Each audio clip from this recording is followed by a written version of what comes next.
looking PvP armor or PvE armor. And that's your reward for being level 50. And it's like, thank you, BioWare. You're fucking awesome.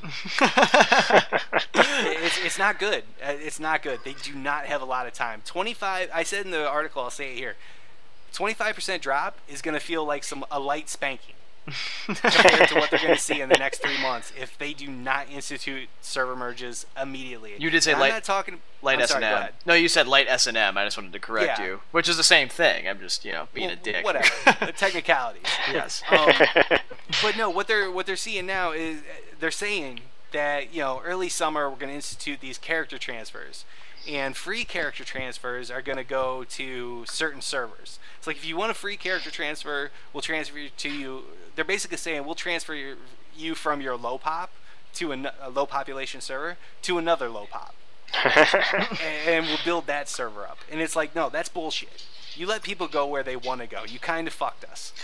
Well, so I don't know. It's just a mess right now. I got to ask, because you were talking about how, again, not an expert on MMOs, let alone the history of them or anything, but you said that WoW was a mess when it started. Not for these same reasons, but they obviously turned around in the biggest way imaginable. How long did it take them to do so? And I guess, here's the great thing about Blizzard. Yeah. And this is how they managed it. Because I'm saying the actual launch of WoW was a mess, but the game itself was fairly solid. And they didn't have the problems that Tor But does. they concentrated on the important shit that people cared about. They concentrated on, fixing bugs, fixing balance. They didn't let little shit sit in the game for months that just annoyed the hell out of people. BioWare's not doing that. BioWare's working on putting in, big content and big patches and leaving the little stuff off to the side, and the little stuff is what kills you. It's like there are... for example, I said in the article, I can't stand on a set of steps in a war zone and have my abilities fire. It's like I'm sitting here hitting my toolbar, waiting for my attack to fire. It will not work. It will stutter until I move off those steps. It's ridiculous. This has been since launch, and they haven't fixed it. Yeah, what's funny is that sounds like, without thinking about it, that sounds like a nitpick, but it's nothing like, it's not a nitpick. That's actually game breaking, arguably. Because you could still get killed on those steps, right? Yeah, absolutely. Yeah. I'm getting attacked. I'm getting the shit beat out of me the whole time. Whereas, if you're playing Max Payne 3 and you don't have the same gun out, you're not going to get killed because you have a different gun out. There's a big difference there. That is a big problem, I would say. No, it is. That little problem is a big problem. Yeah.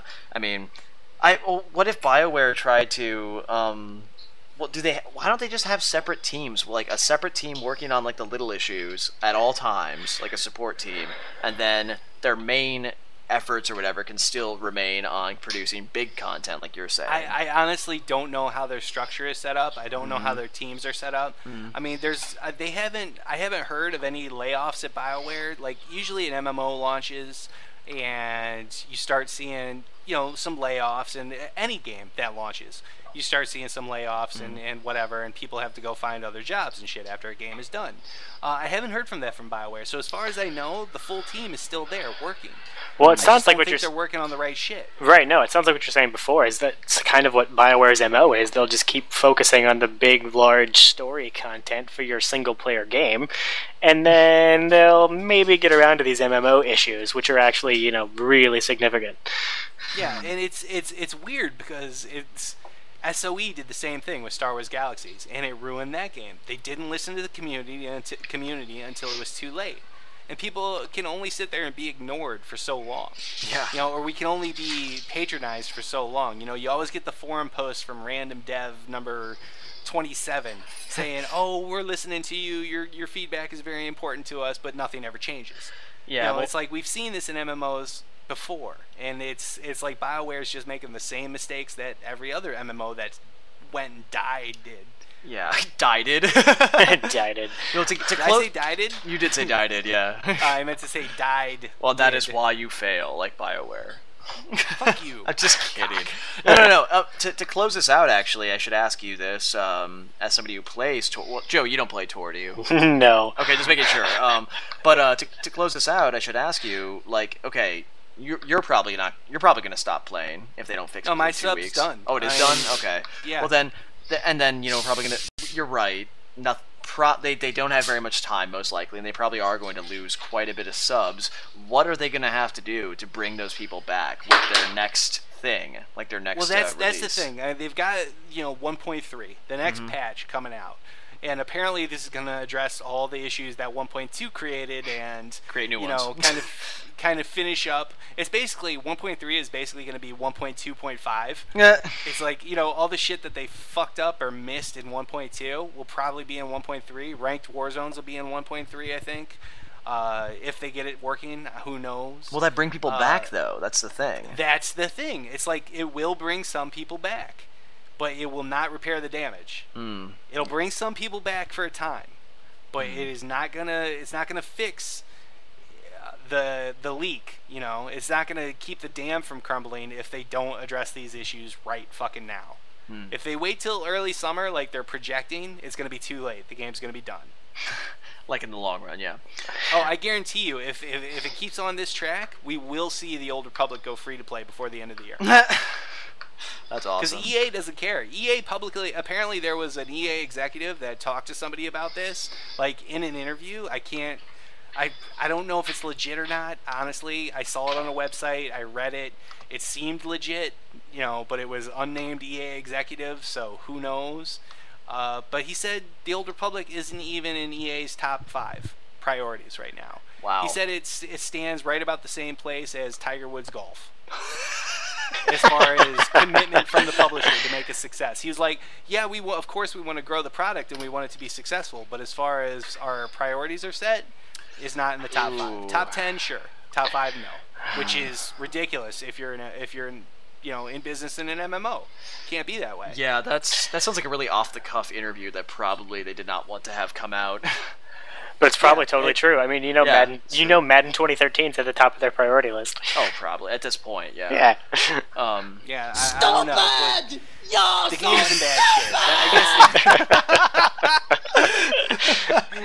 I guess the whole point of this is that the game is it's hurting. It's bleeding subs. That 25% number, I'm sure when they took it, when they collected that data, I'm sure that there was people that were still had active accounts. I would like to see numbers of peak time populations. Oh yeah, that's the telltale sign right there. And they're never going to release them. And I know that it's not a good number. They're never going to release them. I'm serious. That's just. Oh no, they never will. No. Or if they do, they'll say that it was more than it was in November 2011 or something equally spinny. Oh yeah, well because it wasn't out yet. I had to explain that. That was bad. Out. The only reason we know that 25% number was because it came out of an investors meeting, and they had to disclose it to their investors. Yeah, okay. Publicly traded company. That's what I love about. So awesome. So we got that information, but they immediately put the spin on it. Because you hear a 25% drop, and it's like, whoa, what the fuck? This game is only 4 months old, 5 months old. 5, yeah. It reminded me of when Nintendo came out and said that 3DS sales outdid the DS sales recently, when in fact, like the DS sales were just like really bad already, and it's just that kind of spin that you always are going to hear a company make. So. Oh yeah, absolutely. They went to the tried and true. Oh, this happens to every MMO. We're fine. It's the standard drop off. No, it's not. Don't believe the hype. Don't sub up to the Old Republic right now. Wait till 1.3. Yeah. If it gets better, great. If they save the game, because I'm gonna miss the people I played with. I had a great guild. I really enjoyed playing with them, and it was fun while we did it. But unless they fix the little shit, I ain't going back. Should we move on to games that are coming out? This is boring. Fuck you, Scotty D. Well, I mean, your mom was boring last night. We've been talking about. The fuck is he talking about? Well, we have been talking about broken games for the last half hour or so. We should probably move on to games that we don't know anything about. Games that have yet to break. Exactly. Yeah. No, I mean, I don't know. Do you want me to intro this, Nate? Be my guest. Go ahead. Okay, because we're talking about The Last of Us now, like Nate prefaced earlier in the show, and how apparently Ellen Page isn't starring in it anymore. And there's actually a new trailer for it. And I gotta say, man, I mean, I feel like when it was first announced at the VGAs last year, I mean, Nate, me and you were both just kind of making fun of it because because they were like, they were talking massive shit about other franchises. The developer was, he was saying there was that one guy who was part of Naughty Dog saying that we're going to be doing stuff that hasn't been done before, that kind of thing, and that's really easy to make fun of. But really, when you watch this new trailer, and then there's been some descriptions of the demo that was getting played at Judges Week for E3, I think is what it was. Or maybe it wasn't Judges Week, but it was they were playing a demo and it was getting described, and it's really awesome from what it sounds like. I actually am pretty excited for this game. So have you guys watched it? I have watched it, and I'm pretty excited for the game as well. Mm-hmm. I'm still not buying into the hype, but I'm on board. I think it looks good. Yeah. I definitely think they got hit with likeness rights. And I love the spin that they put on this. The character model for the main girl, the female protagonist in the game, has been completely changed. Looks nothing like Ellen Page anymore. They got hit with the likeness rights, fucking cease and desist, I bet. I'm sure. And it was like, pay us the money, or change your fucking model. And they changed the fucking model. And the reason they came out with was, we wanted it to more accurately portray the voice actor behind it. Who the fuck cares? Yeah. Nobody ever sees what voice actors. What other voice actor have you seen in video games besides Nolan North? Like you actually see their features in the character. And like Ivan Strahovski. Well, this doesn't count. Or the characters who were in Mass Effect 3. She totally counts. The celebrity appearances. Yeah, she does count. She does count. Oh. Thank you. You were talking my nuts on her chin. Oh God. I feel dirty just hearing that. You should. Yeah. She's awesome. Scotty D. I'm actually getting up and taking a bow for Scotty D right now. Nah. Well, I gotta ask though. So, since Nate doesn't have a PS3 and he's probably never gonna get one again, I know, Joe, that you do have a PS3, right? Oh, I sure do. And are you gonna be picking this up, or at least are you curious about it? Because as a PS3 owner, I'm excited because it's a new IP. That on its own is pretty sweet. Anything new and interesting, I'll take a look at. Naughty Dog at least knows how to tell me a story. Yes. I certainly want to see some gameplay. Yeah. Clearly at this point, I think it's time we get some of that. I've read some of the impressions from what they've seen. Yeah. It sounds like you go ahead. I'm sorry, I interrupted. No, it sounds like a lot of the same, like what I can expect from like maybe the Uncharted series. Mm-hmm. Like some really good action sequences, but intertwined with a very in-depth kind of movie scene kind of storyline, and that's anything new like that I can get behind. There was a couple things that I thought were pretty interesting in those impressions that I was reading too. Like, well, one, it doesn't sound like they're going to be innovating with at least the gunplay or most likely the melee. It sounds like they just are lifting the engine from the Uncharted games, like the gameplay engine, and that's fine because that's a solid engine. It's really cool. They're not going to innovate in that way. I'm not looking for them to do that. If they innovate in storytelling, then I'm all on board.